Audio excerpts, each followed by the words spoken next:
Assalamualaikum warahmatullahi wabarakatuh. Baiklah, perkenalkan nama saya Hajar Raza Afikah dengan NIM 21140500002. Di video ini saya akan melafalkan surah At-Taubah ayat 60 dan ayat 103, dan di video ini saya juga akan menjelaskan arti dan penjelasan dari Quran surah At-Taubah ayat 60 dan ayat 103. Simak videonya. A'udzu billahi minasy syaithanir rajim. Bismillahirrahmanirrahim. Innamas shadaqatu lil fuqara'i wal masakini wal amilina 'alaiha wal mu'allafati qulubuhum wa fir riqabi wal gharimina wa fi sabilillahi wa ibnis sabili faridatan minallah wallahu alimun hakim. Khudh min amwalihim shadaqatan tutahhiruhum wa tuzakkihim biha wa sholli 'alaihim inna sholataka sakanun lahum wallahu sami'un 'alim. Shadaqallahul azim. Baiklah, sesi selanjutnya saya akan menjelaskan penjelasan tentang At-Taubah ayat 60 dan ayat 103 ini. Sebelum itu, kita akan membahas satu-satu dulu. Yang pertama, Quran surah At-Taubah ayat 60.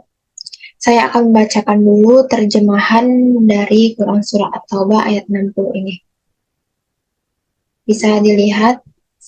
Baiklah, saya akan membacakan terjemahannya.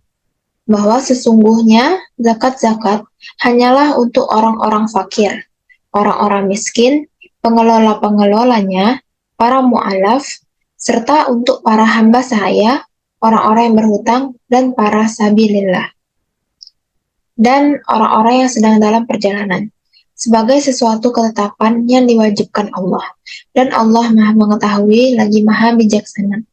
Quran surah At-Taubah ayat 60. Jadi di sini ada innamas shadaqatu. Sesungguhnya zakat itu hanyalah lifuqara'i, untuk orang-orang fakir, wal masakini, dan orang-orang miskin, wal amilina 'alaiha. Maksudnya wal amilina tuh dan amil zakat. Wal mu'allafati qulubuhum, wal mu'allafati, dan yang dilunakkan hatinya atau mu'alaf, orang mu'alaf, wa fir riqab, dan untuk memerdekakan hamba sahaya, wal gharimina,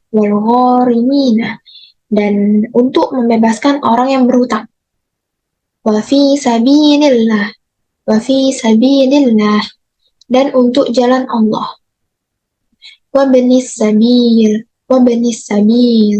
dan untuk orang-orang yang sedang dalam perjalanan. Faridatan minallah.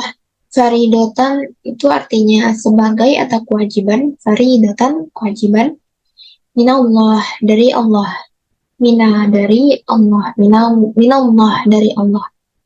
Wallahu, Allah, alimun, maha mengetahui, hakim, maha bijaksana. Alimun hakim, maha mengetahui, maha bijaksana. Wallahu alimun hakim. Allah maha mengetahui dan maha bijaksana. Baiklah, apa sih maksud dari Quran surah At-Taubah ayat 60 ini? Jadi pada ayat 60 ini, surah ini menjelaskan tentang mustahik, yaitu orang-orang yang berhak menerima zakat. Orang-orang yang berhak menerima zakat. Bisa dilihat, innamas shadaqatu. Nih, innamas shadaqatu. Sesungguhnya zakat itu hanyalah, merupakan penegasan bahwa sedekah atau zakat adalah untuk orang-orang yang disebutkan. Yang disebutkan itu maksudnya yang dikenal dengan asnaf, yaitu orang fakir. Ini lil fuqara, lil fuqara'i, lil fuqara'i, untuk orang-orang fakir. Jadi ini tuh yang ditunjukkan tadi ya, yang untuk berhak menerima zakat yaitu orang-orang lil fuqara'i, untuk orang-orang fakir, wal masakini, wal masakini, dan orang miskin,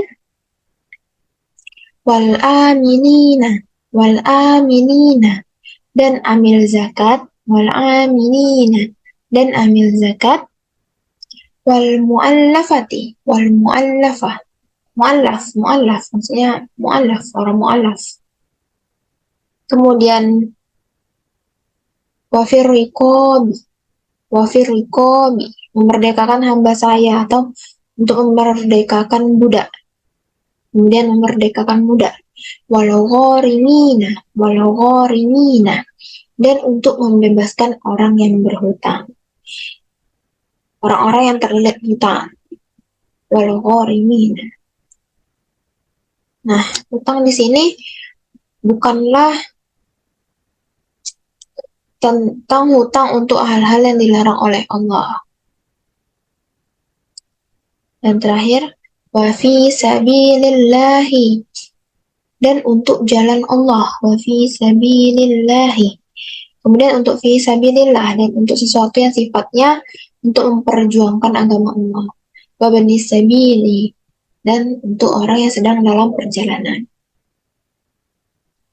Jika ada 8 jenis atau macam orang yang berhak menerima zakat, yang pertama adalah orang-orang fakir, yang kedua orang-orang miskin, dan dalam Al-Quran, fakir dan miskin itu dibedakan. Fakir adalah orang yang tidak berpunya atau tidak ada punya apa-apa, sedangkan miskin adalah orang yang kekurangan kemudian pada ambil zakat atau petugas zakat, termasuk jika ia orang kaya. Kecuali ia tidak mau mengambil bagian, tetapi karena pekerjaannya dia berhak menerimanya. Terus selanjutnya yaitu orang-orang mu'alaf yang belum kokoh imannya. Selanjutnya adapun orang yang terlilit hutang dan budak, dan dia membutuhkan uang untuk menebus dirinya agar bisa merdeka. Orang yang terlilit hutang, apalagi orang budak, dia membutuhkan uang, tentu saja dia membutuhkan uang untuk menebus dirinya agar bisa merdeka. Kemudian orang-orang yang berhutang ini bukan berhutang untuk yang dilarang oleh Allah Subhanahu wa taala. Kemudian ada fi sabilillah, untuk sesuatu yang sifatnya memperjuangkan agama Allah, atau orang yang berperang, dan orang yang dalam perjalanan dan bekalnya habis gitu. Jadi bukan fisabilillah yang dilarang oleh Allah, tetapi contohnya seperti memperjuangkan agama Allah, orang yang berperang, jihad, dan orang yang dalam perjalanan dan bekalnya habis. Dan adapun fariidatan minallah, fariidatan minallah, kewajiban dari Allah, itu adalah kewajiban yang ditetapkan atau sudah dibuat oleh Allah Subhanahu wa taala dan tidak bisa diubah-ubah lagi. Karena Allah adalah yang mengetahui dan maha bijaksana. Karena Allah itu maha mengetahui dan maha bijaksana. Ada di sini, fariidatan minallah, wallahu alimun hakim. Sebagai kewajiban dari Allah, Allah maha mengetahui, maha bijaksana. Kemudian pada ayat selanjutnya, ayat 103, saya akan bacakan artinya terlebih dahulu, di mana ambillah sedekah dari sebagian harta mereka, dengannya kamu membersihkan mereka dan menyucikan mereka, dan berdoalah untuk mereka. Sesungguhnya doamu adalah ketentraman jiwa bagi mereka, dan Allah maha mendengar lagi maha mengetahui. Quran Surah At-Taubah ayat 103. Kita akan membahas artinya per kata. Khus itu artinya ambillah, min amwalihim, dari harta mereka, ambillah dari harta mereka, sodakoh, zakat, sodakoh, zakat, tutohiruhum, guna membersihkan mereka, waktu zakihim, dan menyucikan mereka, wasolli, dan berdoalah alaihim, untuk mereka. Inna sholataka, sesungguhnya doamu itu, sakanun, menumbuhkan ketentraman, sakanun, ketentraman, lahum, bagi mereka. Wallahu, dan Allah, sami maha mendengar, sami'un maha mendengar, alimun maha mengetahui,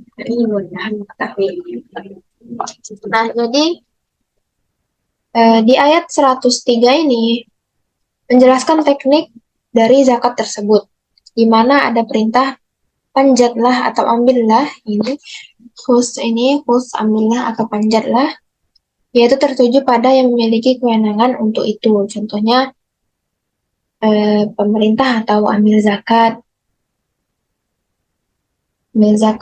Jadi dia punya kewajiban untuk mengingatkan orang-orang yang punya harta, semisal yang mencukupkan setahun dan kemudian dipanjat.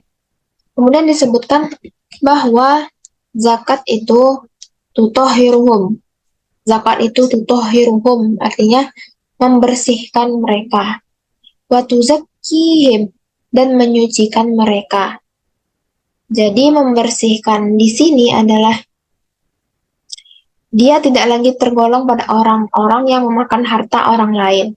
Jadi hartanya itu bersih dan zakat itu dapat membersihkan mereka, membuat diri mereka lebih baik dan terbebas dari kikir. Imannya semakin kuat kepada Allah Subhanahu wa taala.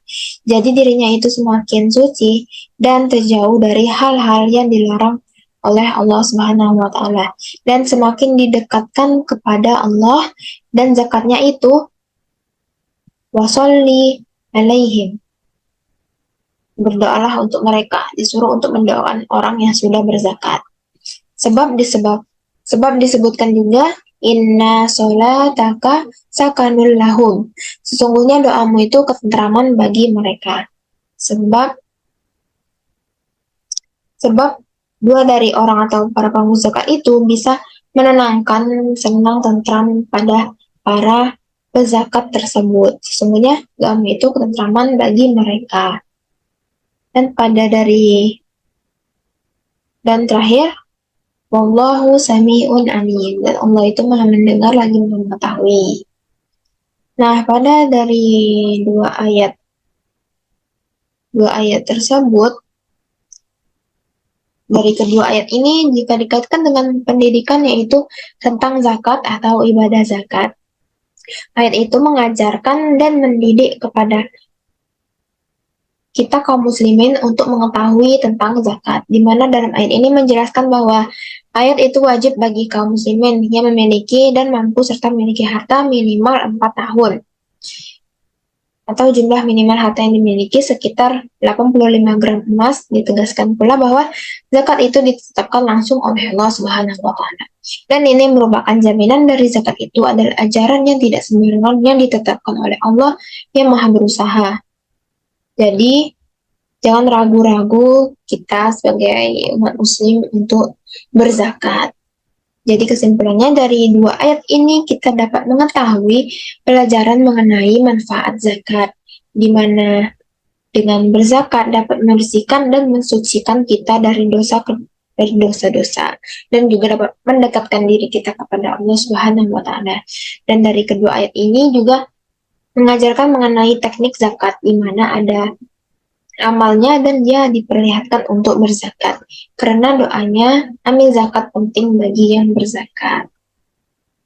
Jadi tadi pada ayat 60 itu ada diperuntuk siapa-siapa saja yang diperuntukkan untuk menerima zakat, itu ada 8 jenis macam orang yang dapat menerima zakat, yang berhak menerima zakat. Dan ada pun ayat 103 menjelaskan teknik-teknik dari melaksanakan zakat tersebut. Itulah penjelasan yang dapat saya sampaikan. Semoga dapat dipahami.